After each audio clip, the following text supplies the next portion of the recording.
क्या आप time travel में मानते हैं?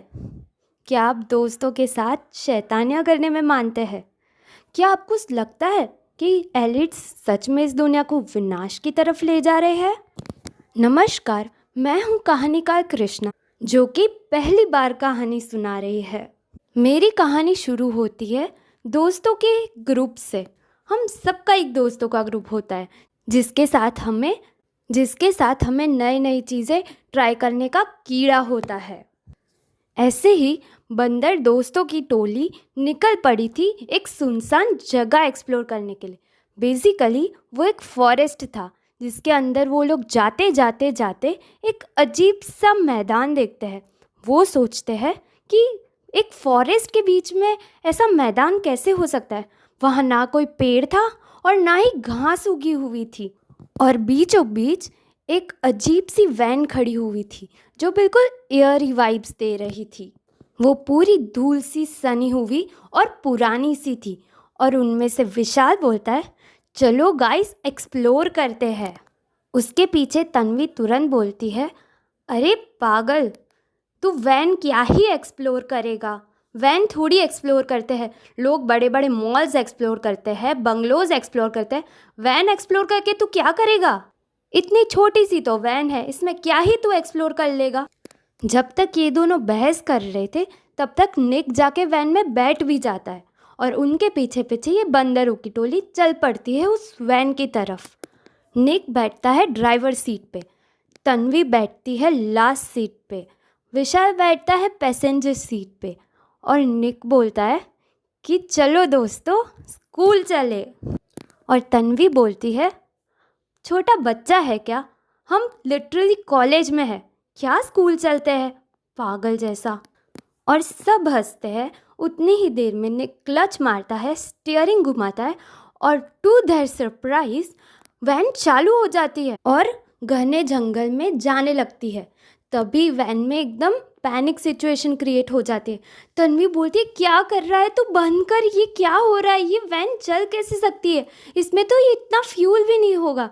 विशाल भी घबरा के बोलता है, निक मस्ती मत कर, प्लीज़ रोक दे वैन को। और तभी निक बोलता है कि मैं वैन को कंट्रोल नहीं कर रहा हूँ, ये अपने आप ही घने जंगल में जाई जा रही है। थोड़ी ही देर में वैन जंगल से निकल जाती है और बंद पड़ जाती है। विशाल निक को टपली मार के कहता है, भाई क्या कर रहा है, पागल है क्या तू, और ये वैन चली कैसे? निक बोलता है, यार मुझे नहीं पता, मैंने तो सिर्फ क्लच डाल के स्टीयरिंग घुमाया था, मुझे थोड़ी पता था इसमें फ्यूल वगैरह होगा, ये पता नहीं कैसे चलने लग गई। उतनी ही देर में निकिता बोलती है, गाइस बाहर देखो, कितना अजीब मौसम है, हम आए थे तब ऐसा मौसम तो नहीं था।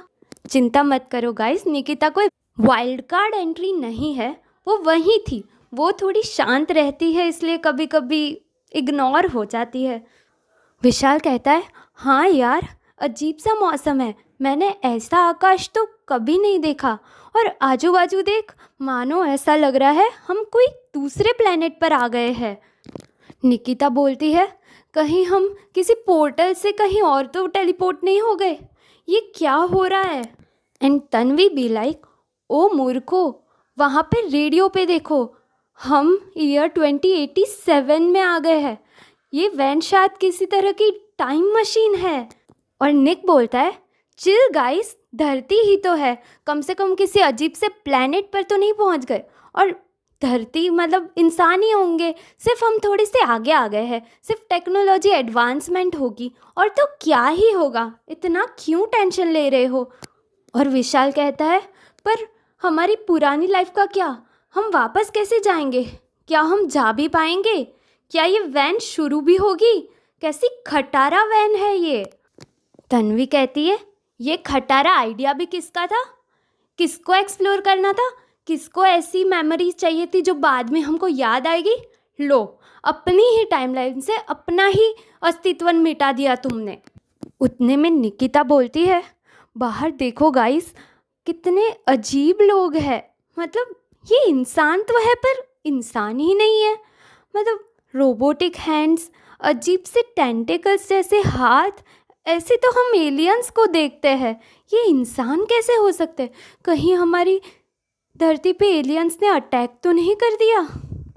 निक बोलता है, चलो अच्छा है, वापस जाके सबको बोलेंगे कि 2087 में ऐसा होने वाला है और हमारा नाम हिस्ट्री में छप जाएगा जब हमारी भविष्यवाणी सच हो जाएगी। विशाल कहता है, भाई मस्ती मत कर, ये सही में हम कुछ अजीब जगह में आ गए। कहीं हम इस बार फंस तो नहीं जाएंगे? वापस कैसे जाएंगे यार? निक वैन से उतर के बाहर जाने लगता है। तीनों चिल्ला चिल्ला के बोलते हैं, निक मत जा बाहर, पता नहीं क्या होगा, कैसे होगा, हम कहीं फंस गए तो? निक बोलता है, चिल गाइस, हम देखते हैं ना 2087 में दुनिया कैसी है, मज़ा आएगा, एक्सप्लोर करते हैं। और फिर धरती ही तो है, इतना क्यों टेंशन ले रहे हो, पागल हो गए हो क्या? तन्वी बोलती है, पागल हम नहीं, तू हो गया है। तू बाहर देख, अजीब सा ऑरेंजिश ब्लू कलर का क्लाउड्स, ये कुछ नॉर्मल नहीं लग रहा है। हमें नीचे नहीं जाना चाहिए, कुछ हो गया तो देख आसपास लोग कितने अजीब है, उन लोगों ने हमको पकड़ लिया तो? उतने में ही दो लोग उनको देख के बातें करने लगते हैं। आइए फ्रेंड्स, हम उनकी बातें सुनते हैं। ओए सुन, ये तो प्योर ह्यूमंस लग रहे हैं, देख इनमें कोई हाइब्रिड नहीं लग रहा है, इनमें कुछ मिलावट नहीं लग रही। पर प्योर ह्यूमंस तो बचे ही नहीं, एक्सटिंक्ट हो गए, ये कैसे हो सकता है? दूसरा हाइब्रिड इंसान बोलता है, नहीं भाई, कुछ ना कुछ मिलावट होगी ही, प्योर ह्यूमंस अब नहीं रहे हैं। ज़रूर बाहर नहीं दिख रहा, अंदर से ज़रूर कुछ मिलावट होगी इनमें। दूसरा इंसान बोलता है, ध्यान से देख, वो वैन देख, वो तो जैसे एक्सिस्ट ही नहीं करती थी, ये लोग इसमें बैठ के यहाँ कैसे आ गए? और ध्यान से देख, इनकी हरकतें, इनके कपड़े, ये ज़रूर प्योर ह्यूमंस है।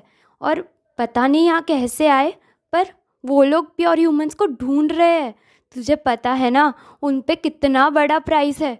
मैं इतने सारे पॉइंट्स कलेक्ट करके वो अपग्रेड लेना चाहता हूँ जिसमें हम उड़ सकते हैं। तुम्हें पता है ना, बहुत अमीर पॉइंट्स वाले ही वो अपग्रेड ले सकते हैं। और एलिट्स ने बोला है ना कि जो लोग भी प्योर ह्यूमंस ढूंढ के लाएंगे उन्हें इस दुनिया का सबसे अमीर पॉइंट्स वाला बना देंगे, उन्हें हर तरह के अपग्रेड्स मिलेंगे। सोच भाई, हम सब कुछ कर पाएंगे। दूसरा हाइब्रिड बोलता है, हाँ भाई, तू बात तो सही कह रहा है, चल एलिट्स को बताते हैं।